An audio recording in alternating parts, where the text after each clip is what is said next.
السلام علیکم ورحمۃ اللہ وبرکاتہ. کیا حال ہے سب کا؟ الحمدللہ. نحمده ونصلی علی رسولہ الکریم. اما بعد فاعوذ باللہ من الشیطان الرجیم. بسم اللہ الرحمن الرحیم. رب اشرح لی صدری ویسر لی امری واحلل عقدۃ من لسانی یفقہوا قولی. اللہ سبحانہ و تعالیٰ کا بہت بڑا احسان ہے ہم سب پر کہ اس نے ہمیں مسلمان بنایا اور قرآن حکیم اور رسول اللہ صلی اللہ علیہ وسلم کی زندگی کے ذریعے ہماری بہترین رہنمائی فرمائی. ہمیں زندگی کے ہر موضوع پر ہر مسئلے کے بارے میں بہترین طریقے سے آگاہی دی گئی. بہت سی چیزیں ایسی ہیں جو ہماری آنکھیں دیکھتی ہیں، ہمارے ہاتھ ان کو ٹچ کر سکتے ہیں، ہمارے محسوسات کے اندر ہیں، لیکن کچھ ایسی چیزیں بھی ہیں جو غیب کی دنیا سے تعلق رکھتی ہیں، جن کو ہم دیکھ نہیں سکتے، جن کو ہم سن نہیں سکتے، لیکن ان کے اثرات ہماری زندگی پر ہوتے ہیں. ایسی چیزوں کے بارے میں انسان خود سے جان بھی نہیں سکتا، اور پھر اگر ان میں سے کسی چیز کا شر انسان تک پہنچتا ہے تو اس کا علاج بھی نہیں کر سکتا. انہی چیزوں میں سے کچھ منفی چیزیں ہیں، جیسے نظر ہے، حسد ہے، جادو ہے، اور اسی طرح کے اور ٹونے ٹوٹکے جو دوسروں کے خلاف کیے جاتے ہیں کہ جس سے دوسروں کو نقصان پہنچتا ہے. مثلا انسان کا جو جسم ہے وہ دو چیزوں سے مل کر بنا ہے. ایک اس کا مادی وجود ہے، جیسے اس کی گوشت، ہڈیاں، اس کی کھال بال، وہ جو نظر آتا ہے. یہ مادی وجود جو ہے اس کو تکلیف پہنچتی ہے اگر کوئی مادی چیز اس پر آ پڑے. مثلا اگر کوئی آپ کو پتھر مارے تو آپ کا جسم اس سے درد محسوس کرے گا. ہو سکتا ہے جسم کا کچھ حصہ ٹوٹ جائے، کچھ زخم ہو جائے، بروزز ہو جائیں. اسی طرح ہمارے وجود کا ایک دوسرا حصہ یا دوسرا پہلو ہماری روح ہے. اس دنیا میں ہمارا جسم ڈومیننٹ ہے اور روح اس کے تابع ہے.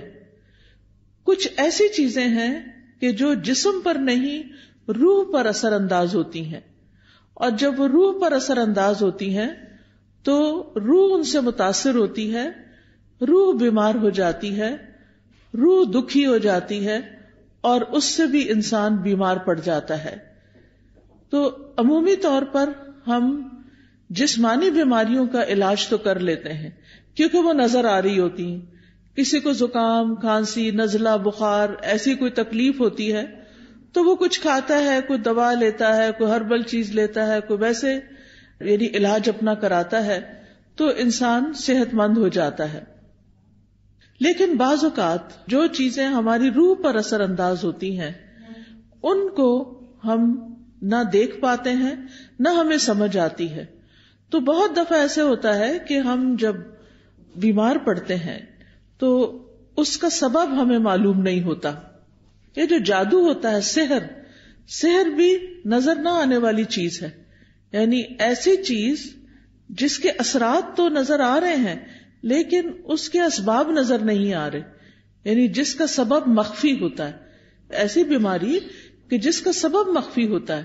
مثلا آپ ڈاکٹر کے پاس جاتے ہیں، آپ اس کو بتاتے ہیں کہ میں بہت لیتھارجک فیل کر رہی ہوں، میری کسی چیز پہ کنسنٹریشن نہیں ہو رہی، تو وہ آپ کو کچھ ٹیسٹ لکھ کر دیتا ہے. آپ ٹیسٹ کرواتے ہیں، آپ کا لیور، ہارٹ، بلڈ، آپ کا پوری باڈی کا ایکس ریز اور الٹرا ساؤنڈز اور ہر چیز کر لی جاتی ہے، لیکن پھر بھی بیماری سمجھ میں نہیں آتی.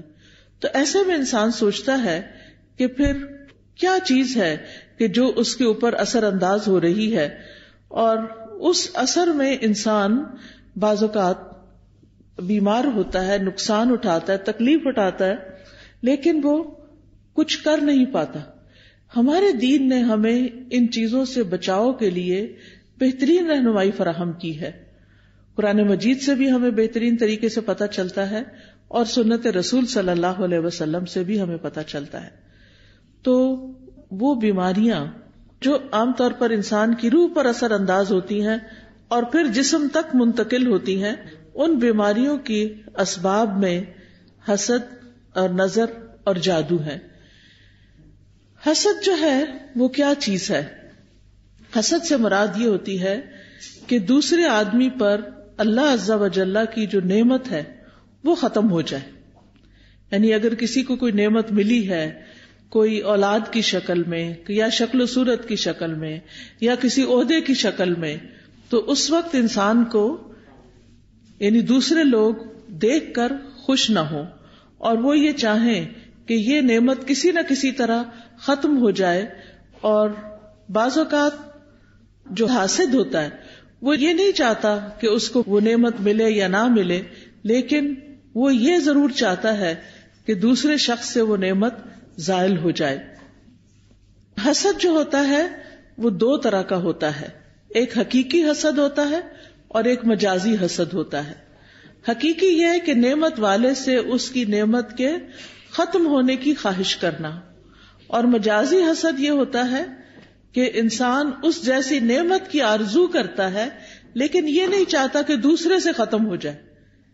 یعنی ایک کو رشک کہا جاتا ہے اور ایک کو حسد کہا جاتا ہے۔ تو حسد جس میں یہ تمنا ہو کہ دوسرے کے پاس جو ہے یہ اس کے پاس نہ رہے، کسی طرح اس سے چلا جائے، اور اس کے لیے پھر وہ مختلف طرح کی تدبیریں کرتے ہیں۔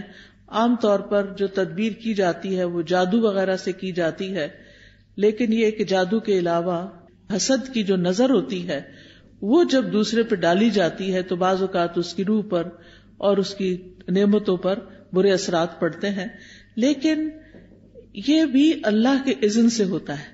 جیسے آپ دیکھیں کہ جراثیم تو ہر وقت آگے پیچھے ہیں، ہوا میں بہت سے جرمز گھوم پھر رہے ہوتے ہیں، لیکن وہ سارے ہمیں چمٹ نہیں جاتے اور سارے ہم پر اٹیک نہیں کرتے اور ان سب سے ہم بیمار نہیں پڑ جاتے، بلکہ ہمیں صرف وہی لگتے ہیں جو اللہ کا اذن ہوتا ہے۔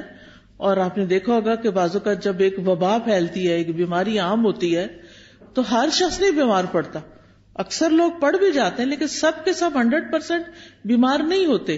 طاعون جیسی بیماریاں بھی پھیلی، بہت ہلاکتیں ہوئی، ملیریا پھیلتا ہے، ہزاروں لوگ مر جاتے ہیں، لیکن سارے کے سارے نہیں مر جاتے۔ تو وہ جو مر جاتے ہیں یا جن کے اوپر بیماری اثر کرتی ہے وہ اللہ کے اذن سے کرتی ہے۔ تو قرآن مجید سے ہمیں یہ پتہ چلتا ہے کہ بنی اسرائیل نے جب جادو کا سلسلہ شروع کیا تو اللہ تعالیٰ فرماتے ہیں وَمَا هُمْ بِضَارِّينَ بِهِ مِنْ أَحَدٍ إِلَّا بِإِذْنِ اللَّهِ، کہ وہ کسی کو بھی نقصان نہیں دے سکتے تھے مگر اللہ کے اذن سے۔ اور پھر آپ دیکھیے کہ عمومی طور پر جب کسی کو نقصان دینا ہوتا ہے تو بعض اوقات اس سے کوئی دشمنی ہوتی ہے یا بغض ہوتا ہے، یعنی دل کے اندر اس کے خلاف ایک نفرت ہوتی ہے، وہ کسی وجہ سے بھی ہو سکتی ہے، اس کے کسی برے سلوک کی وجہ سے یا اس کے کسی اور سبب سے۔ اور اس میں ہم دیکھتے ہیں قابیل کی مثال۔ قابیل جو تھا وہ حابیل کا بھائی تھا، اور ہوتا یہ تھا کہ آدم علیہ السلام کے جب بچے پیدا ہوتے تھے تو ہر دفعہ 2 بچے پیدا ہوتے تھے، بیٹا اور بیٹی۔ تو وہ جب جوان ہوتے تو وہ آپس میں شادی نہیں کر سکتے تھے، بلکہ دوسرے سیٹ میں پیدا ہونے والا لڑکا اور پہلے سیٹ میں پیدا ہونے والی لڑکی کی شادی ہوتی، اور اسی طرح دونوں یعنی کہ جو 2 جوڑے ہوتے تھے وہ 2 جوڑوں سے اس طرح شادی کرتے تھے۔ تو اب حابیل کی جس لڑکی سے شادی ہونی تھی وہ قابیل کو پسند آ گئی، تو اس پر قابیل جو تھا وہ حابیل کا دشمن بن گیا، اور اس نے یہ چاہا کہ کسی طرح بھائی کو یہ لڑکی نہ ملے۔ بہرحال لمبا قصہ ہے، اس وقت اس کی تفصیل میں جانے کی ضرورت نہیں، لیکن اس میں قابیل نے ضد میں آ کر اور حسد میں مبتلا ہو کر اپنے بھائی کو قتل کر دیا۔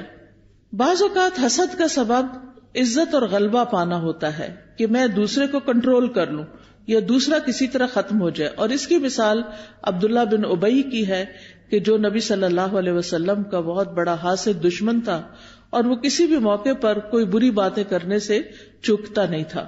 اسی طرح حسد کا ایک سبب تکبر ہوتا ہے کہ میں سب سے بڑا رہوں، مجھ سے آگے کوئی نہ نکلے، اور اگر کسی اور کو کوئی عہدہ مل جاتا ہے، کوئی نعمت مل جاتی ہے، کسی کے بچے زیادہ پڑھ لکھ کر قابل ہو جاتے ہیں، تو دوسرے لوگ اس سے حسد کرنا شروع کر دیتے ہیں.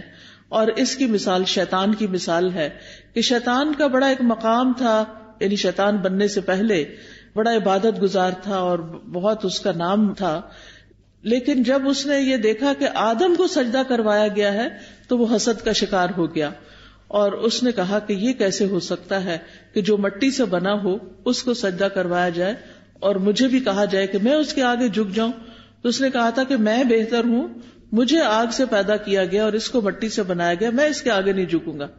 اور پھر چونکہ اللہ تعالیٰ نے زمین کا خلیفہ بنایا تھا انسان کو، تو شیطان سے یہ برداشت نہ ہوا اور اس نے ایک مستقل دشمنی پال لی. اسی طرح بعض اوقات یہ ہے کہ بہن بھائیوں کے بیچ میں بھی حسد آ جاتا ہے، جس کی مثال یوسف علیہ السلام کی ہے. اور ان کا مسئلہ کیا تھا کہ یوسف ہمارے باپ کو زیادہ پیارے ہیں اور ہم تو ایک گروہ کی شکل میں ہیں، یعنی ستیلے بھائی تھے ان کے اور باقی سب جو تھے وہ دوسری ماں سے تھے، تو ان کا آپس میں ایک جتھا بن گیا.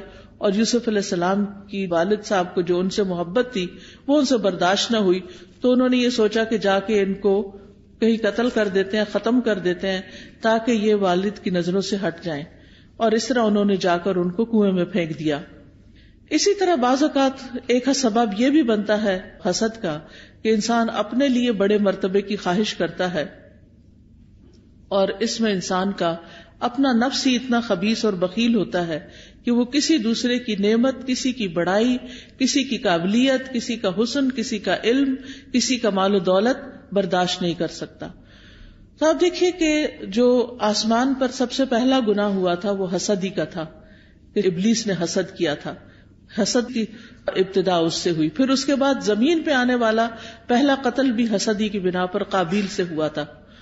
تو حسد کرنا جو ہے وہ حرام ہے. حاسد جو ہوتا ہے وہ دراصل اپنے رب سے ایک طرح سے دشمنی کرتا ہے کہ تو نے فلاں بندے کو زیادہ نعمت یا مجھ سے زیادہ نعمت کیوں دے دی.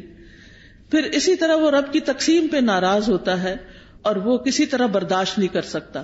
تو یاد رکھیے کہ حسد جو ہے وہ ایمان کے منافی صفت ہے. نبی صلی اللہ علیہ وسلم نے فرمایا کسی بندے کے دل میں ایمان اور حسد دونوں چیزیں اکٹھی نہیں ہو سکتی. ابن قیم کہتے ہیں کہ کفر کے 4 ارکان ہیں، ایک تکبر، ایک حسد، ایک غضب اور ایک شہوت، اور یہ دین کو موڑنے والی صفات بھی ہیں. اور لوگوں کی خیر اور بھلائی اسی میں ہے کہ وہ اپنی نعمتوں کو دیکھیں اور ان پر خوش ہوں، دوسروں کی نعمتیں دیکھ دیکھ کے جلے نہیں اور ان پر دل میں کڑھن اور حسد نہ رکھیں. اور یہ یاد رکھیے کہ حسد کا نقصان جو ہے وہ دوسرے کو تو ہوتا ہی ہے، لیکن جو کرنے والا ہے اس کا اپنا دین اور ایمان بھی ایٹ سٹیک ہوتا ہے، خطرے میں ہوتا ہے. حسد انسان کے اپنے جسم کو جلاتا ہے کیونکہ حسد کی آگ دل میں ہوتی ہے، اور جو حاسد ہوتا ہے اس کو کہیں کسی پل چین نہیں آتا اور وہ ہر وقت کڑتا رہتا ہے. اور خاص طور پر جس وقت اس کا انٹریکشن اس سے ہوتا ہے جس سے وہ حسد کرتا ہے تو اور بھی اس کے اندر تکلیف اٹھتی ہے. پھر حسد بغض کے وجہ سے لڑائی اور جھگڑے کا سبب بھی بن جاتا ہے اور نیکیوں کو خراب کر دیتا ہے اور نافرمانیوں اور شر کا سبب بن جاتا ہے. اسی طرح نظر بد جو ہے، نظر بد بھی حسد کی وجہ سے پیدا ہوتی ہے، اور نظر بد جو ہے وہ ایک طرح سے اس کو تیر کہا گیا کہ نظر کیا ہے، ایک تیر ہے. ابن القیم کہتے ہیں کہ یہ حاسد اور نظر لگانے والے کے نفس سے نکلنے والے تیر ہوتے ہیں. یعنی جس طرح فزیکل تیر ہوتے ہیں، ایسے ہی جو حاسد جس کے دل میں بغض اور شر ہوتا ہے اس کی نگاہوں سے کچھ ایسی ریز نکلتی ہیں جو جا کر اس شخص کے اوپر اٹیک کرتی ہیں جس سے وہ حسد کر رہا ہوتا ہے. اگر محسود جو ہے یعنی جس سے حسد کیا جاتا ہے اس کی پروٹیکشن ہو چکی ہو، جیسے نماز کے ذریعے، دعاؤں کے ذریعے، اذکار کے ذریعے، اور خاص طور پر معوذتین جو ہیں قل اعوذ برب الفلق، قل اعوذ برب الناس، اس کے ذریعے، تو پھر وہ تیر جو ہے وہ وہیں جل بھن جاتے ہیں، وہ اثر نہیں کرتے. لیکن اگر وہ شخص نعمتیں پا کر اللہ کا شکر گزار نہیں، اپنی عبادت کا دھیان نہیں رکھتا، تو وہ تیر جو ہے اس کو جا لگتے ہیں اور پھر ایسی بیماریوں کا سبب بن جاتے ہیں جن کا ریزن پتہ نہیں چلتا اور انسان مسلسل تکلیف میں مبتلا رہتا ہے. ابن قیم کہتے ہیں کہ کبھی یہ تیر لگ جاتے ہیں اور کبھی خطا ہو جاتے ہیں، اور نظر کا لگنا جو ہے وہ برحق ہے. نبی صلی اللہ علیہ وسلم نے فرمایا العین حق، نظر لگنا برحق ہے. اور اسی طرح یہ ہے کہ بعض اوقات نظر سامنے کوئی آئے تو اس وقت لگتی ہے، اور بعض اوقات تصویروں وغیرہ پر بھی لگتی ہے. یعنی آج کل آپ دیکھیں کہ کتنا یہ رواج عام ہو گیا ہے، شادی ہوئی، شادی کی تصویریں فیس بک پہ ڈال رہے ہیں، پوری دنیا دیکھ رہی ہے، اور کون کس نظر سے دیکھ رہا ہے، کس حسد کے ساتھ دیکھ رہا ہے. پھر اسی طرح یہ کہ بچہ پیدا ہوا، پہلے دن کی بچے کی تصویریں ڈال دیتے ہیں، اور وہ ابھی معصوم سا بچہ ہوتا ہے، اس کے اوپر تو ابھی کوئی پروٹیکشن کی لیئر بھی نہیں ہوتی، تو اس کو اسی طرح اثر ہو جاتا ہے بعض اوقات. پھر اسی طرح نبی صلی اللہ علیہ وسلم نے فرمایا کہ ہر نعمت والے سے حسد کیا جاتا ہے. تو جب تم اپنے کو منصوبے بناؤ تو رازداری سے کام لو. یہ نہیں کہ پوری دنیا میں اس کی شہرت کر دو کہ میں یہ کرنے والا ہوں، میں یہ کر دوں گا، میں وہ کر دوں گا. جب انسان کچھ کر لے پھر اس کے بعد تو سب کے سامنے آ ہی جائے گا، اور اس وقت تک وہ کام ہو بھی چکا ہوگا. پھر اسی طرح حدیث سے یہ بھی پتہ چلتا ہے کہ انسانوں کی موت کا سبب بھی نظر بن سکتی ہے. رسول اللہ صلی اللہ علیہ وسلم نے فرمایا اللہ کی قضاء اور قدر کے بعد نظر بد ہی میری امت کے اکثر لوگوں کی موت کا سبب بنتی ہے. یعنی بہت سے لوگوں کو بظاہر کوئی بیماری نہیں ہوتی، اچانک کوئی ہارٹ اٹیک ہو جاتا ہے، اچانک کوئی برین ہیمریج ہو جاتا ہے، اچانک ہی کوئی مصیبت آ جاتی ہے، تو اس کے پیچھے بھی نظر بد ہو سکتی ہے. اسی طرح جانوروں کی موت کا سبب بھی بن سکتی ہے. نبی صلی اللہ علیہ وسلم نے فرمایا نظر بد آدمی کو قبر میں اور اونٹ کو ہانڈی میں پہنچا دیتی ہے. یعنی بعض جانوروں کو جب نظر لگتی ہے تو تڑپ اٹھتے ہیں اور کھڑے کھڑے گر کے ختم ہونے لگتے ہیں، تو ان تک بھی یہ اثرات پہنچتے ہیں. تو نظر بد کا ایک سبب جو ہے وہ حسد ہے. اور پھر اسی طرح یہ ہے کہ دونوں کے واقع ہونے کی جگہ جو ہے، یعنی حسد دل میں ہوتا ہے اور پھر دل سے نگاہ تک اور زبان تک آتا ہے. اور بعض اوقات نگاہ سے انسان دوسرے کو نقصان دیتا ہے اور بعض اوقات زبان سے دیتا ہے. یعنی حاسد جو ہوتا ہے وہ بیٹھ کے دوسرے کی چگلی، غیبت، کہیں نہ کہیں کچھ نہ کچھ کرتا ہی چلا جاتا ہے. پھر اسی طرح آپ دیکھیں کہ انسانوں کی نظر بھی لگتی ہے اور جنات کی نظر بھی لگتی ہے. یہ بھی ہمارے دین نے ہمیں بتایا ہے. اور حدیث سے پتہ چلتا ہے نبی صلی اللہ علیہ وسلم انسانوں اور جنوں کی نظر سے پناہ مانگنے کے لیے مختلف دعائیں پڑھا کرتے تھے. پھر جب یہ معوذتین نازل ہوئی تو آپ صلی اللہ علیہ وسلم نے باقی چیزیں پڑھنی چھوڑ دی اور صرف معوذتین پڑھتے تھے. یعنی قل اعوذ برب الفلق اور قل اعوذ برب الناس، اور اس سے علاج کیا کرتے تھے. اور پھر یہ ہے کہ جن جو نظر لگاتے ہیں وہ انسانوں کی نظر سے بھی سخت ہوتی ہے. اور انسان تو ہمیں نظر بھی آ جاتے ہیں جب ہمیں پتہ چلتا ہے کہ فلاں شخص جو ہے وہ ہم سے حسد کرتا ہے یا ہمارے بارے میں اس طرح سمجھتا ہے، تو ہم اس سے بچنے کی بھی کوشش کرتے ہیں جتنے حد تک بچ سکیں. لیکن جن تو ہمیں نظر بھی نہیں آتے، ان سے کیسے بچ سکتے ہیں؟ ان سے صرف یہ ہے کہ ان دعاؤں کو صبح و شام پڑھا جائے، اذکار کو، تو اس سے انسان محفوظ رہ سکتا ہے. پھر اسی طرح جو تاثیر کے اعتبار سے جو نظر ہوتی ہے، اس میں خوشی سے بھی لگ جاتی ہے نظر بعض اوقات. یعنی ضروری نہیں ہوتا کہ حسد کی وجہ سے ہی لگے، دشمنی کی وجہ سے ہی لگے. بعض اوقات خوشی یا تعجب کی وجہ سے بھی، یعنی انسان کسی چیز کو دیکھتا تو حیران ہو جاتا ہے. جیسے ہم کہتے ہیں واو کیا ڈریس ہے، کیسا گھر ہے، کیسا میک اپ ہے، کیسی جیولری ہے، کیسی ارینجمنٹ تھی، فلاں چیز. تو اس سے یہ کہ یہ نہیں ہوتا کہ کوئی بری نظر سے انسان دیکھ رہا ہوتا ہے، وہ خوشی کی نظر سے ہی دیکھ رہا ہوتا ہے. اسی لیے آپ نے دیکھا ہوگا کہ بعض اوقات ماں کی نظر اپنے بچے کو بھی لگ جاتی ہے، حالانکہ وہ حسد نہیں، پیار کی نظر ہوتی ہے. تو اس کے لیے بھی ضروری ہے کہ انسان جب اپنے گھر میں داخل ہو، اپنے بچوں کو دیکھے، اپنی نعمتوں کو دیکھے تو ماشاء اللہ پڑھے. قرآن مجید میں آتا ہے سورۃ الکہف میں وَلَوْلَا إِذْ دَخَلْتَ جَنَّتَكَ قُلْتَ مَا شَاءَ اللَّهُ لَا قُوَّةَ إِلَّا بِاللَّهِ. اور جب تم اپنے باغ میں داخل ہوئے تو تم نے یہ کیوں نہ کہا کہ جو اللہ نے چاہا، یعنی یہ اللہ کے کرنے سے ہی سب ہوا ہے. کیونکہ حقیقت یہ ہے کہ جو بھی نعمت ہمارے پاس ہے یہ ساری کی ساری اللہ پاک کی طرف سے ہے. قرآن مجید میں آتا ہے وَمَا بِكُم مِّن نِّعْمَةٍ فَمِنَ اللَّهِ. تمہارے پاس جو بھی کوئی نعمت ہے وہ اللہ کی طرف سے ہے. ابن حجر کہتے ہیں نظر کبھی خوشی اور تعجب کی صورت میں بھی لگ جاتی ہے اگرچہ وہ کسی محبت کرنے والے کی طرف سے ہو، اور کبھی وہ کسی نیک آدمی کی طرف سے بھی ہو سکتی، یعنی نیک آدمی کسی کی نیکی پر خوش ہو رہا ہے تو اس سے بھی ہو جاتا ہے. تو جب کسی کی کوئی چیز دیکھیں تو فوراً برکت کی دعا دے کہ اللہ ان کو برکت دے. اچھا کھانا دیکھیں، اچھا ڈریس دیکھیں، اپنے بچے کو کوئی نیکی کا، خیرات کا، صدقات کا کوئی اچھا کام کرتے ہوئے دیکھیں.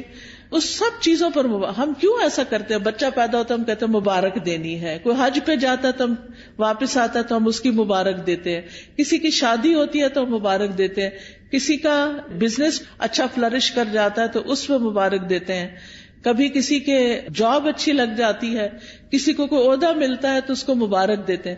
تو ہمارے دین میں جو مبارک کا کانسیپٹ ہے اس کا مطلب یہ ہوتا ہے کہ اللہ تمہیں اس میں برکت دے اور حاسد یا خوش ہونے والے دونوں کی نظروں سے بچائے. یعنی کہ جو بری نظر سے دیکھ رہا ہے اس سے بھی بچو، اور جو اچھے خوش ہو کے اپنے ہی بہن بھائی یا اپنے ہی والدین ان کی بھی نظر سے بچ سکو. پھر اسی طرح کچھ نظریں بیمار کرنے والی ہوتی ہیں. اب آپ دیکھیں ریز کا کانسیپٹ تو آج کے دور میں بہت آسانی سے سمجھ آتا ہے. مائکرو ویو میں کیا ہے؟ ویوز ہی تو ہیں، ریز تو ہیں، وہی تو اس کھانے کو گلا کے پکا کے جلا بھی دیتی ہیں. کوئی آگ تو نہیں لگی ہوتی مائکرو ویو کے اندر، تو کیا چیز جلاتی ہے؟ ریز ہوتی ہیں. اسی طرح آپ دیکھیں ہمارے یہ ٹیلی فون وغیرہ ہیں، ان کے اندر سے بھی ریز نکلتی ہیں. تو اگر نان لیونگ تھنگس کے اندر سے ریز نکل رہی ہیں تو لیونگ تھنگس کے اندر سے بھی ریزز نکلتی ہیں. انسانوں کی آنکھوں سے بھی ریزز نکلتی ہیں، ان کے بھی اثرات ہوتے ہیں، اور وہ بعض اوقات دوسرے کی روح کو بیمار کر دیتے ہیں. حضرت ام سلمہ کے پاس ایک لڑکی تھی جو پیلی زرد پڑی ہوئی تھی، تو نبی صلی اللہ علیہ وسلم نے فرمایا کہ اس کو نظر لگی ہے. آپ نے بتایا کہ اس کی رنگت کیوں تبدیل ہو گئی ہے؟ اس کو نظر لگی ہے تاکہ اس کا علاج کیا جائے. بعض اوقات انسان کے جسم کے صرف کسی ایک حصے کو لگتی اور وہ حصہ بیکار ہو جاتا ہے. پھر اسی طرح بعض نظریں جو ہیں وہ آگ والی ہوتی ہیں، ان کو ناری نظریں کہتے ہیں. پھر اسی طرح یہ یاد رکھیے ایک بات کہ جو ہوتا ہے اللہ کے اذن سے ہوتا ہے، یعنی اس بندے کے اندر کوئی طاقت نہیں. اور اگر کوئی بندہ کہے کہ میں فلاں کو نظر لگانے لگاؤں تو نہیں لگا سکتا.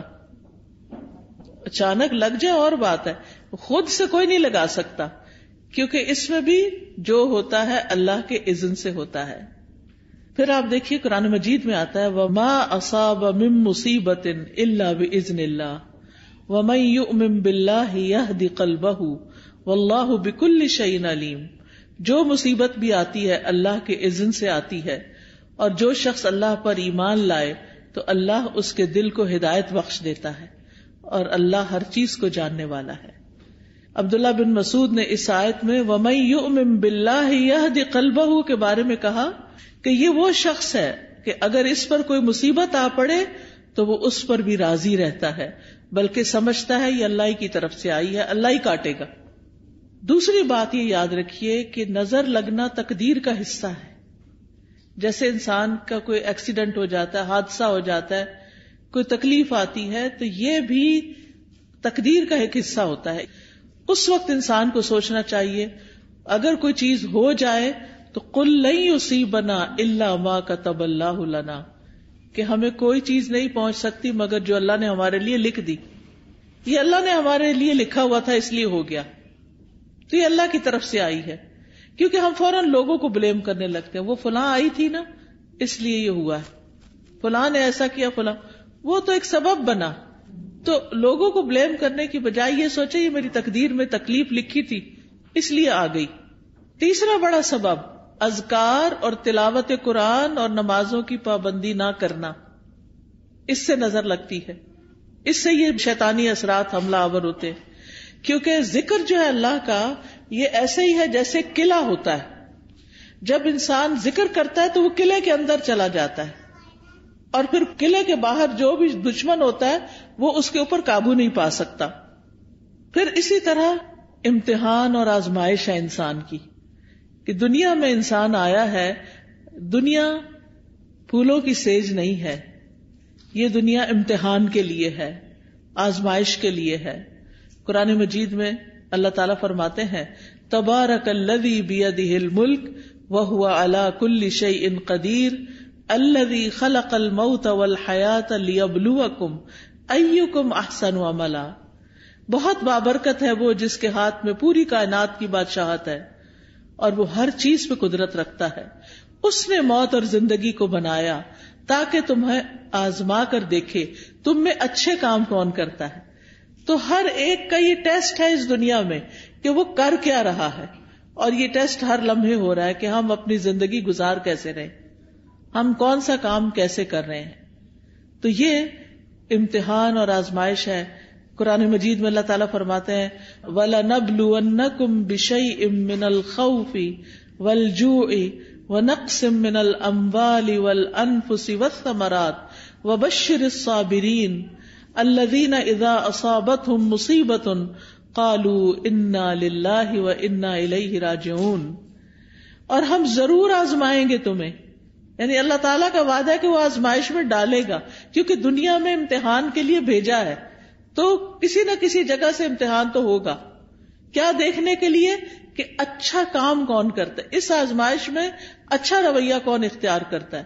ایکم احسن عملا، اور احسن عمل کیا ہوتا ہے؟ جس میں نیت بھی اچھی ہو اور جس میں طریقہ بھی ٹھیک ہو اور طریقہ سنت کے مطابق ہو. اب آپ دیکھیے کہ خوف اور بھوک اور جان اور مال اور پھلوں، ان چیزوں کی کمی کے ذریعے اللہ تعالیٰ ضرور آزمائیں گے دنیا میں، اور اس سے کوئی بچتا نہیں. کبھی کسی انسان کے پاس بیٹھ کے دیکھ لیں اور اس سے پوچھے کہ کیا تمہاری ہر چیز فٹ ہے، کیا ہر مسئلہ تمہارا حل ہے، کیا تمہاری زندگی میں کوئی مسئلہ تو نہیں. کسی کو غربت کا مسئلہ ہے، کسی کے پاس غربت نہیں، اتنا مال ہے کہ وہ حساب بھی نہیں کر سکتا، لیکن اور اتنے اس سے بڑے بڑے دکھ ہیں کہ جن کو مال کمپنسیٹ نہیں کر سکتا. تو ہر انسان کسی نہ کسی طرح ایک امتحان میں مبتلا ہے، ایک آزمائش میں مبتلا ہے. تو اس کے لیے کیا کرنا چاہیے کہ انسان اللہ کی طرف رجوع کرے. تو یاد رکھیے کہ جب نظر لگتی ہے تو اس کے کچھ علامتیں ہوتی ہیں، کچھ جسمانی علامتیں ہیں. چہرے پہ دھبے پڑ جانا، جیسے چھائیاں سے نہیں پڑ جاتی، یہ بھی بعض اوقات نظر کی وجہ سے ہوتی. پھر بچوں کا بلا وجہ روتے جانا. حضرت عائشہ کہتی ہے کہ ایک مرتبہ نبی صلی اللہ علیہ وسلم تشریف لائے تو ایک بچے کے رونے کی آواز سنی. آپ نے فرمایا تمہارا یہ بچہ کیوں رو رہا ہے؟ کیا تم نے اس کو نظر بد کا دم نہیں کیا؟ کئی دفعہ ہوتا ہے نا، بچے نے کھایا پیا سویا آرام کیا سب کچھ کیا ہوتا ہے لیکن وہ چین ہی نہیں پکڑ رہا ہوتا. ماں بہلا بہلا کے آخر بازو کا دیکھا ہوگا ماں کو ایک دو لگاتی ہے اور بیڈ پہ ڈال دیتی ہے، چلو رو لو پھر جتنا رونا ہے. حالانکہ وہ بیچارہ کسی تکلیف میں مبتلا ہوتا ہے، اس وقت اس پہ سورۃ فاتحہ پڑھ کے دم کرنا چاہیے کیونکہ وہ ڈسٹرب ہوتا ہے. بعض بچے ہائپر ایکٹیو ہوتے ہیں، بے وجہ خواہ مخواہ میں ماں کو ٹیچرز کو سب کو تنگ کرتے رہتے ہیں. تو ایسے بچوں کا بھی علاج کرنا چاہیے، صرف دوا سے نہیں بلکہ دم وغیرہ سے بھی. اسی طرح بعض بچے کمزور ہو جاتے ہیں، یعنی بہت سوکھے اور بالکل ان کی ہیلتھ اچھی نہیں ہوتی. تو آپ نے حضرت اسماء بنت امیس سے کہا کہ میں اپنے بھائی کے بچوں کو دیکھتا ہوں، جعفر جو کزن تھے آپ کے، کہ ان کے جسم بڑے دبلے پتلے ہیں، کیا ان کو فقر و فاقہ ہے، کھانے کو نہیں ملتا؟ تو حضرت اسماء کہتی ہے نہیں، ان کو نظر بہت جلدی لگ جاتی ہے. آپ نے فرمایا انہیں دم کرو. انہوں نے آپ کے سامنے چند کلمات پیش کیے تو آپ نے فرمایا انہیں دم کرو، یعنی ان کے اوپر دعائیں پڑھ کے پھونکو. اور دم کرنے کا بہترین طریقہ سورۃ فاتحہ پڑھے، آیت الکرسی پڑھے، معوذتین پڑھے اور پھونک مار دیں. کسی راکی کے پاس جانے کی بھی ضرورت نہیں. ہر ماں کو طریقہ آنا چاہیے کہ کس طرح کرنا ہے. نبی صلی اللہ علیہ وسلم ہر روز رات کو سوتے وقت اپنے ہاتھوں پر قل هو اللہ، قل اعوذ برب الفلق، قل اعوذ برب الناس 3 دفعہ پڑھ کے اپنے چہرے، اپنے سر، اپنے سارے جسم پر جہاں جہاں ہاتھ پہنچتا تھا آپ پڑھ کے خود اپنے آپ کو دم کر لیتے. پوری زندگی کا آپ کا معمول تھا. ہم سب کو بھی اپنے اوپر روز رات کو سوتے وقت خود دم کرنا چاہیے. پھر اسی طرح بعض اوقات نظر لگنے کی وجہ سے انسان اچانک گر بھی جاتا ہے. یعنی آپ نے دیکھا ہوگا کہ بعض اوقات اچانک لوگ سلپ ہو جاتے ہیں، اٹک جاتے ہیں، گر جاتے ہیں، اونچائی سے گر جاتے ہیں. رسول اللہ صلی اللہ علیہ وسلم نے فرمایا بے شک نظر بد آدمی کو اللہ کے حکم سے دیوانہ کر دیتی ہے، حتیٰ کہ بعض اوقات وہ اونچی جگہ چڑھتا ہے اور وہاں سے گر پڑتا ہے. یہ اب اللہ کے رسول صلی اللہ علیہ وسلم نے ہمیں بتایا جن کی باتیں جھوٹی نہیں ہوتی. اور ایک اور جگہ پر مسند احمد کی روایت میں فرمایا نظر لگ جانا برحق ہے اور یہ اوپر چڑھنے والے کو پھسلا دیتی ہے. اوپر چڑھنے سے مراد ایک تو بلندی پہ ویسے چڑھنا ہو سکتا ہے اور ایک دنیا کے اعتبار سے اوپر اوپر اوپر یعنی ترقی ہوتے چلے جانا. تو آپ صلی اللہ علیہ وسلم نے اس کا حل کیا بتایا کہ برکت کی دعا دو، یعنی جس کو ترقی مل رہی ہے اور کوئی بڑا نام مل رہا ہے تو اس کے لیے بارک اللہ فیکا، بارک اللہ لکا، بارک اللہ علیکا، اللہ برکتیں دے. پھر اسی طرح کچھ اور علامتیں بھی ہوتی ہیں. بعض اوقات سر درد شروع ہو جاتا ہے، بعض اوقات جسم کے کسی ایک حصے میں شدید درد اٹھ جاتا ہے. قرآن سنتے وقت جمائیاں بہت آتی ہیں، یعنی پڑھا ہی نہیں جاتا. آپ نے دیکھا ہوگا کہ بعض اوقات آپ قرآن پڑھ رہے ہوتے ہیں اور آپ سوئے چلے جاتے ہیں اور سوئے چلے جاتے ہیں اور آپ پھر اٹھتے ہیں، اٹھاتے اپنا، پھر سو جاتے، پھر اٹھاتے، پھر یہ بھی نظر کی وجہ سے ہوتا ہے. پھر اسی طرح وزن اچانک کم ہونے لگتا ہے. بعض اوقات ذہنی پراگندگی بڑھتی، کوئی بات سمجھ نہیں آتی، بچہ پڑھائی پہ فوکس نہیں کر پاتا. کبھی کھانے کی خواہش ختم ہو جاتی ہے، کھانے کو دل نہیں چاہتا، بھوک نہیں لگتی. کبھی ذہن میں چیز حفظ نہیں ہوتی، حافظہ خراب ہو جاتا ہے. کبھی پسینہ بہت زیادہ آنے لگتا ہے اور اس کی اسمیل بھی بہت عجیب ہو جاتی ہے. پھر اسی طرح نیند کم آتی ہے، زیادہ تر لیٹ کے بھی ایسے لگتا ہے جیسے جاگ رہے ہو، اور رونے کا دل بہت چاہتا ہے. پھر کبھی کبھی انسان لوگوں میں نہیں بیٹھنا چاہتا، مجلسوں کو اوائڈ کرنے لگتا ہے کہ میں نہیں ملتا کسی سے، نہ کسی شادی میں جانا، نہ کسی سے ملنا. کوئی آئے تو گھبراہٹ شروع ہو جانا، مہمانوں کا نام سنتے ہی پریشانی لاحق ہو جانا. تو یہ بھی چیز اس میں آتی، حالانکہ اس سے پہلے کبھی ایسا نہیں ہوا تھا. پھر اسی طرح مال میں برکت نہ ہونا، پھر لوگوں کے بارے میں شک میں پڑ جانا، یہ مجھے گھورتے ہیں، ان کے آنے سے فلاں چیز ہو گئی ہے، یعنی لوگوں کے اوپر شک کرنا شروع کر دینا. یہ بھی ایک نفسیاتی وسوسہ اور خلل پیدا ہو جاتا ہے. اب سوال یہ پیدا ہوتا ہے کہ کیا نظر سے بچنا ممکن ہے؟ جی ہاں، نظر سے بچنا ممکن ہے. اس کے لیے سب سے پہلے اللہ پہ بھروسہ کرے، اللہ پہ بھروسہ کرے، اور اس میں آپ یہ سمجھیں کہ کوئی مجھے نقصان نہیں دے سکتا جب تک اللہ نہ چاہے. پورے کانفیڈنٹ ہو جائیں، شک اور وہم کا شکار نہ ہو. اب آپ دیکھیں کہ ہمارے معاشرے میں کتنا عجیب ہے نا، ٹرک کے پیچھے تو لکھا ہوتا ہے حاسد کا منہ کالا، رکشے کے پیچھے لکھا ہوتا ہے، فراری کے پیچھے کوئی نہیں لکھتا. اب آپ دیکھیے کہ رکشے کو نظر لگے گی، کون لینا چاہے گا رکشا؟ دیکھو فراری کو تو لگ سکتی ہے نا نظر. بعض لوگوں نے کالے پراندے لٹکائے ہوئے ہوتے ہیں، کسی نے جوتا لٹکایا ہوا ہوتا ہے، کسی نے ہنڈیاں کالی الٹی کر کے رکھی بھی ہوتی ہے. اس طرح کے عجیب و غریب کام کرتے ہیں. تو یہ چیزیں پروٹیکٹ نہیں کرتی. بعض لوگ کالا تل لگا لیتے ہیں، کچھ بچے بےچارے بڑے سامنے ہوتے ہیں تو ان کو بخل آٹے کا لگانا چاہیے تھوڑا سا کنٹراسٹ تو نظر آئے. تو یہ تل لگانے سے بھی کوئی فائدہ نہیں ہے. اور اسی طرح کچھ لوگ یعنی کہ دلہن کو تیار کر کے کوئی ایسی چیز بیچ میں ڈال دیتے ہیں کہ وہ اس کی خوبصورتی ماری جائے، تو اس سے بھی فائدہ نہیں ہوتا. سب سے پہلے اللہ پہ بھروسہ کہ اللہ نے نعمتیں دی ہیں، میں اس کا شکر ادا کرتی ہوں، کوئی نقصان نہیں دے سکتا، کچھ نہیں ہوتا، کچھ نہیں ہوتا، مجھے وہم نہیں کرنا. اللہ پہ توکل، حسبی اللہ و نعم الوکیل. جب آپ کو شک پڑنے بھی لگے تو کہیں حسبی اللہ و نعم الوکیل، دل بڑا رکھے. دوسری بات یہ کہ اللہ کی پناہ لیں، یا اللہ تو مجھے پروٹیکٹ کر، مجھے اپنی حفاظت میں لے لے، مجھے اس شر سے بچا لے. رسول اللہ صلی اللہ علیہ وسلم نے فرمایا، اللہ تعالیٰ فرماتا ہے میرا محبوب بندہ اگر مجھ سے مانگتا ہے تو میں اسے دیتا ہوں، اور اگر وہ کسی شیطان یا دشمن سے پناہ مانگتا ہے تو میں اس کو محفوظ رکھتا ہوں. تو اللہ تعالیٰ اپنی حفاظت دیتا ہے، تو اس لیے حفاظت کی دعائیں پڑھتے رہیں. تیسری چیز، نعمتوں کو چھپا کے رکھیں، اور خاص طور پر نئی نئی چیزوں کو فیس بک پہ مت پوسٹ کریں صرف لائکس لینے کے لیے. اب آپ دیکھیں کتنی لائکس ہوگی، پھر تھوڑی تھوڑی دیر بعد اسٹیٹس چیک کرنا، اب کیا ہو رہا ہے، اب کتنے کمنٹ آئے، کیا ہو رہا ہے. ان چیزوں سے حاصل کچھ نہیں، کوئی فائدہ نہیں. دیکھیں اپنی زندگی جئیں، لوگوں کے لیے نہ جئیں، دکھاوے والی زندگی نہ جئیں. اس لیے کہ دیکھنے والے سارے خوش کوئی نہیں ہوتے، زیادہ تو اس میں سے جلتے ہیں. اور کوئی اگر خوش ہوتا بھی ہے تو وہ ہمیں تو نہیں پتا چلتا نا کہ کیا ہوا، ہمیں وہ کیا فائدہ دیتا ہے. تو اس لیے دکھاوا کرنے سے بچنا چاہیے. پھر اسی طرح اگر کسی شخص کے بارے میں آپ کو یہ پتا ہو کہ اس کی نظر لگتی ہے، یعنی تجربے مشاہدے سے بار بار، تو انسان پھر حاسد سے بچ کے رہے، اور کوئی بھی اچھی چیز دیکھ کر برکت کی دعا دے، اپنے آپ کو ہی دے. اور پھر جب لوگوں کے بیچ میں جانے لگے تو معوذتین آیت الکرسی پڑھ کے نکلے.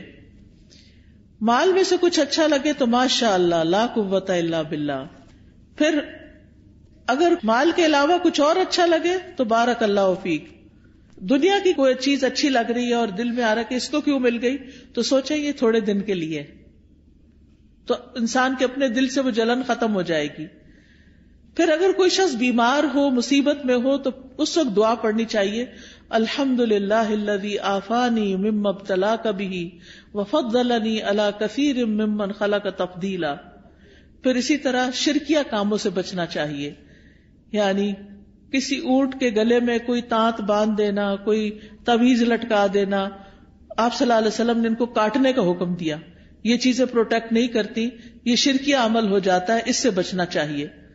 کثرت سے اللہ کا ذکر کرنا چاہیے، کیونکہ ذکر جو ہے وہ ایک قلعے کی طرح ہے. پھر قرآن سے علاج کرنا چاہیے، کیونکہ قرآن شفا ہے. قل ھو للذین آمنوا ھدی وشفاء، کہہ دیجئے وہ ایمان والوں کے لیے ہدایت اور شفا ہے.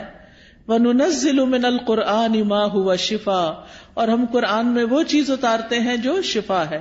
تو قرآن کی تلاوت، قرآن کو سمجھ کے پڑھنا، قرآن کی کچھ آیات کو پڑھنا جیسے آیت الکرسی وغیرہ ہے. سورۃ الفاتحہ سے علاج، اور سورۃ الفاتحہ میں خاص طور پر ایاک نعبد و ایاک نستعین پڑھے کہ اللہ صرف تیری ہم عبادت کرتے ہیں، صرف تجھ سے ہم مدد چاہتے ہیں، تو ہماری مدد کر. تو یہ توحید کا خلاصہ ہے، اور اس سے انسان کی اللہ تعالی مدد فرماتے ہیں. یعنی سب سے بہترین وسیلہ توحید کا دے. اگر مرض زیادہ ہو جائے تو سورۃ البقرہ پڑھیں اور اس کو سنیں. اگر پڑھی نہ جاتی ہو تو موبائل وغیرہ پہ لگا کے یا ہیڈ فونز لگا کے کانوں کے ساتھ اور لیٹ جائیں، اور روزانہ اگر سن سکیں تو روزانہ بھی سنیں، بہترین علاج ہے. پھر نظر اور حسد سے متعلق جو آیتیں ہیں قرآن پاک میں ان کی تلاوت کریں، ان کا رقیہ پڑھیں، معوذتین پڑھیں. ایک اسکالر کو میں سن رہی تھی تو انہوں نے کہا کہ اگر کسی کو بھی نظر یا جادو یا کسی بھی چیز کا شک ہے تو وہ ایک پانی کا گلاس لے لے اور اس میں آیت الکرسی پڑھ کے، نہیں پانی کا گلاس اس طرح لے کے جیسے ذرا کھلے منہ والا گلاس ہو، اور گلاس کے قریب منہ رکھ کے کہ آپ کے پڑھنے کی جو وائبریشن ہے وہ پانی کے اندر جائے. تو آیت الکرسی پڑھیں، سورۃ فاتحہ پڑھیں، اور پھر یہ آیت ما جئتم بہ السحر ان اللہ سیبطل، اور یہ جو ہے ان اللہ سیبطل بار بار پڑھے ان اللہ سیبطل، کہ بے شک اللہ اس کو باطل کر دے گا، ختم کر دے گا، اور اس پانی کو پی لے. تو انشاءاللہ یورین کے ساتھ وہ اندر جتنی بھی چیزوں کا اٹکاؤ ہے وہ نکل جائے گا. تو سعودی عرب کے ایک اسکالر ہیں، ان سے سن کے انہوں نے اردو میں ایک یوٹیوب پہ شاید ویڈیو بھی ہے اس کے بارے میں. تو حقیقت یہ ہے کہ قرآن جو ہے چونکہ شفا ہے، اور یہ پکارنا اللہ کو اس کے ساتھ، اللہ کے ذکر کے ساتھ، اور یعنی خاص طور پر جو آیت الکرسی ہے اس میں آپ دیکھیے اللہ تعالیٰ کے 5 نام اور 26 صفات ہیں، 26 صفتیں ہیں اللہ تعالیٰ کی. تو اللہ تعالیٰ فرماتے ہیں وَلِلَّهِ الْأَسْمَاءُ الْحُسْنَى فَادْعُوهُ بِهَا، اللہ کے اچھے اچھے نام ہیں، ان ناموں کا واسطہ دے کے اس کو پکارو. تو سورۃ فاتحہ میں اللہ کے نام ہے، آیت الکرسی میں ہے، معوذتین میں ہے. یہ پڑھ کے دم کر کے پانی پہ خود اس پانی کو پی لے، انشاءاللہ شفا ہوگی. لیکن یہ جو ہم کالی مرچیں جلا کے اور ان کی دھونی دے کے اور اس طرح کے کام کرتے ہیں، یہ سنت میں کچھ ثابت نہیں ہے. پھر اسی طرح کوئی چیز گرے لگا کے باندھنی اور پہننی نہیں چاہیے، یہ بھی شرک میں شامل ہو جاتا ہے. یہ سحر کی ایک قسم ہوتی ہے. پھر اسی طرح سکینت والی آیات اور شفا والی آیات یہ سننی بھی چاہیے، اور پھر دعاؤں کے ذریعے اور دم کے ذریعے علاج کرنا چاہیے، لیکن شرکیہ دم سے بچیں۔ حضرت جبریل علیہ السلام جس دعا کے ساتھ نبی صلی اللہ علیہ وسلم کو دم کرتے تھے وہ دعا پڑھے، اور وہ کیا ہے؟ بسم اللہ ارقیک من کل شیء یؤذیک من شر کل نفس او عین حاسد اللہ یشفیک بسم اللہ ارقیک۔ یہ دعا جو نیچے سٹال لگا ہوا ہے اس میں ایک کتاب ہوگی، دعا کیجئے، اسی طرح جادو، حقیقت اور علاج، اسی طرح ایاک نستعین، اس میں یہ دعائیں لکھی ہوئی ہیں، وہ انسان کھول کے بھی پڑھ کے اپنے اوپر اور دوسروں کے اوپر دم کر سکتا ہے۔ پھر اسی طرح حفاظت کی جو دعائیں ہیں، حفاظت کی دعاؤں کے چھوٹے چھوٹے کارڈز بھی ہیں، وہ اپنے پاس رکھیں، بیڈ سائڈ ٹیبل پہ رکھیں، ان کو پڑھ لیا کریں، اور پھر آگے پیچھے دائیں بائیں اوپر نیچے حفاظت والی دعا ہے، اللہم انی اسألک العافیۃ فی الدنیا والآخرہ، اللہم انی اسألک العفو والعافیۃ فی دینی و دنیای و اہلی و مالی، اللہم استر عوراتی و آمن روآتی، اللہم احفظنی من بین یدی ومن خلفی وعن ایمانی وعن شمالی ومن فوقی واعوذ بعظمتک ان اغتال من تحتی۔ سبحان اللہ، 6 کی 6 سمتوں میں حفاظت کی دعا ہے، صبح شام جو پڑھ لیتا ہے وہ محفوظ ہو جاتا ہے۔ تو یہ انشاءاللہ کتابیں آپ کو دیکھیں گے تو ان میں یہ دعائیں لکھی ہوئی ہیں، وہ آپ کو اگر زبانی یاد نہیں تو دیکھ کے بھی پڑھ سکتے ہیں۔ پھر اسی طرح ہر ناگہانی آفت سے بچنے کی دعا ہے، اللہم انی اعوذ بک من زوال نعمتک و تحول عافیتک و فجاءۃ نقمتک و جمیع سخطک۔ اے اللہ میں تیری پناہ چاہتا ہوں اس بات سے کہ تیری کوئی نعمت چھن جائے، یا تیری دی ہوئی عافیت پلٹ جائے، یا کوئی ناگہانی عذاب آ جائے، اور تیرے تمام غصے اور ناراضگیوں سے میں تیری پناہ چاہتا ہوں۔ پھر بری تقدیر سے، دشمن کے خوش ہونے سے یا اللہ تو بچانا کہ ہمارے دشمن ہم پہ خوش نہ ہوں۔ پھر اسی طرح نظر لگنے کا ایک اور علاج غسل کرنا بھی ہے، بیری کے پتوں سے۔ یہاں ہوتی ہے بیری پشاور میں؟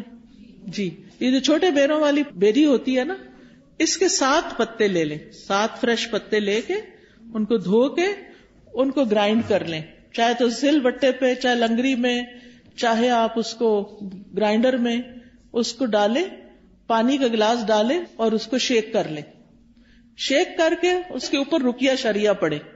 یہ جو آیات شفا کے کارڈ ہیں یہ پڑھ کے اس کے اوپر دم کریں، پھر اس کے بعد اس میں سے 3 گھونٹ پی لیں، باقی پوری بکٹ میں ڈال دیں اور اس سے نہا لیں۔ مؤثر علاج ہے، بہت سی بیماریوں کا علاج ہے، یہ نظر کا بھی بہترین علاج ہے۔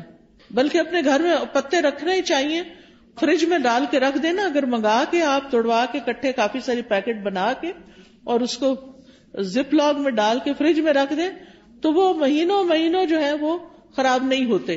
ہر روز کس کو بھیجیں گے بیری سے پتے توڑنے؟ تو اس کو نکال کے 7 پتے نکالے، جیسے آپ کوئی ریسیپی اپنی ہوتی ہے ایسے ہی آپ ان کو کریں گرائنڈ، اور اوپر پڑھے سورۃ فاتحہ، آیت الکرسی، آمن الرسول، معوذتین، قل یا ایھا الکافرون، اور یہ دعائیں جو ہیں ان کتابوں کے اندر وہ پڑھ کے، اور اس کے بعد آپ اس کے اوپر خود ہی بیٹھ کے دم کر کے، اور اس کے بعد آپ اس کو پی لیں، اور 3 گھونٹ بس پینے، 3 سانسیں، اور باقی جو پانی ہے اس کو بالٹی میں ڈال کے اور اس کو سارے جسم پر بہا لیں۔ پہلے آپ بے شک شیمپو وغیرہ سے نہا دھو کے صاف ہو جائیں، تو آپ یہ بھی کر سکتے ہیں، کسی بڑی لیٹر 1.5 لیٹر کی جو بوٹل ہوتی ہے اس میں پانی بھر کے واش روم میں رکھ دیں، اور جب آپ نہا چکے تو وہ سارا پانی اپنے اوپر پورے جسم کو مل کے اس سے ایک دفعہ نہا لیں، تو انشاءاللہ اس سے بھی آپ کو فائدہ ہوگا۔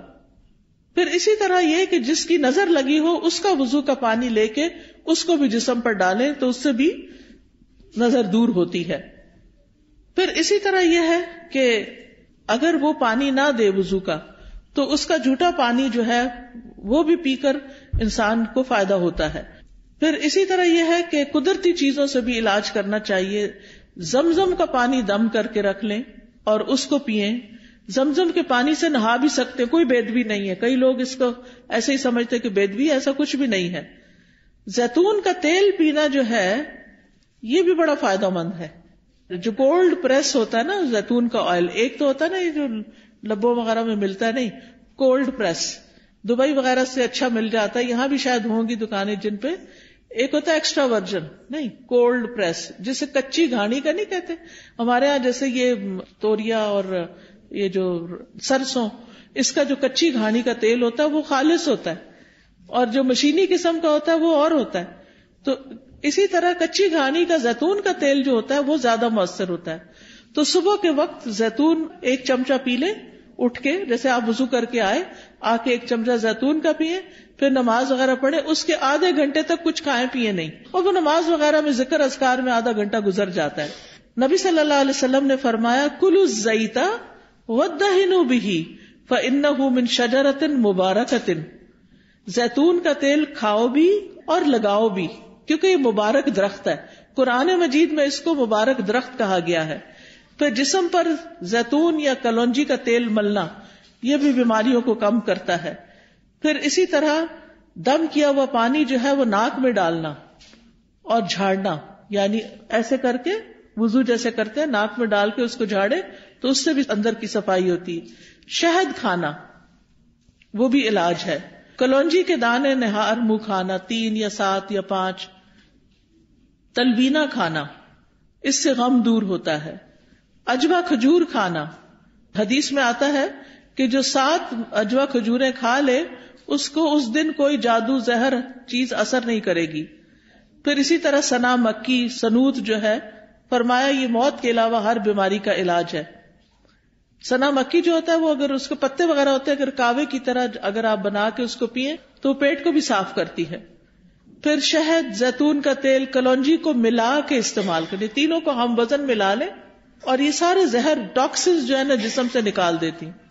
یعنی جتنا شہد ڈالیں اتنا زیتون، اتنا کلونجی کا آئل، تو ان کو ملا کر، یعنی کہتے ہیں کہ جو اگر کسی کو نظر بد ہو یا جن ہو تو یہ جسم کو پاک کر دیتی ہے یہ چیز. حجامہ کرانا، حجامہ جو ہے وہ بھی ایک بہترین علاج ہے نظر بد کا. تو یہ تمام چیزیں جو ہیں جب انسان کرتا ہے تو اللہ تعالیٰ شفا دیتا ہے. علاج کی نیت سے صدقہ کرنا، ایک صدقہ ہوتا ہے ویسے انسان روزانہ کچھ نہ کچھ اللہ کے راستے میں دیتا ہے، اور ایک اس لیے دیتا ہے کہ میرا علاج ہو جائے. اس کے لیے ضروری نہیں کہ کوئی بکرا دیا جائے یا کوئی اور اس طرح کی چیز، جو بھی کسی کی ضرورت ہے اگر آپ وہ پورا کر دیتے ہیں تو وہ بھی آپ کے لیے فائدہ مند ہو جاتا ہے. اسی طرح گھر سے ایسی چیزیں نکال دیں جس سے رحمت کے فرشتے نہیں آتے، جیسے کتا وغیرہ یا تصویریں لٹکانا، کیونکہ اس سے رحمت کے فرشتے گھر میں نہیں آتے. تو باہر رکھیں بے شک حفاظت کے لیے، لیکن کمروں کے اندر نہیں رکھے کتے وغیرہ. تو نبی صلی اللہ علیہ وسلم کے پاس جبریل علیہ السلام نے آنا تھا تو وہ نہیں آئے. آپ پریشان ہوئے تو دیکھا کہ آپ کے یعنی کہ جس کے اوپر آپ لیٹے ہوئے اس کے نیچے کتے کا بچہ تھا. جب وہ گیا تو جبریل علیہ السلام آئے، انہوں نے کہا کہ ہم ایسے گھر میں داخل نہیں ہوتے. یعنی اپنے نمازوں کی پابندی، ذکر اذکار کی پابندی، اور یہ جو طریقے میں نے بتائے ہیں انشاءاللہ یہ اختیار کریں گے تو اللہ تعالیٰ نظر بد سے محفوظ رکھیں گے اور اس کا علاج بھی ہو جائے گا. وآخر دعوانا ان الحمد للہ رب العالمین. جزاکم اللہ خیرا. میرے لیے بہت خوشی کی بات ہے کہ آپ کے ساتھ مجھے موقع ملا بات کرنے کا. اللہ تعالیٰ آپ کی اس کوشش کو قبول کرے. بارک اللہ فیکم. بہت شکریہ آپ کا بھی، آپ نے ہم سب کو دعوت دی اور ہم سب کو آنر بخشا اور ہم نے ایک مجلس قائم کی یہاں پر. بہت شکریہ. سبحانک اللہم وبحمدک اشہد ان لا الہ الا انت استغفرک واتوب الیک. السلام علیکم ورحمۃ اللہ وبرکاتہ.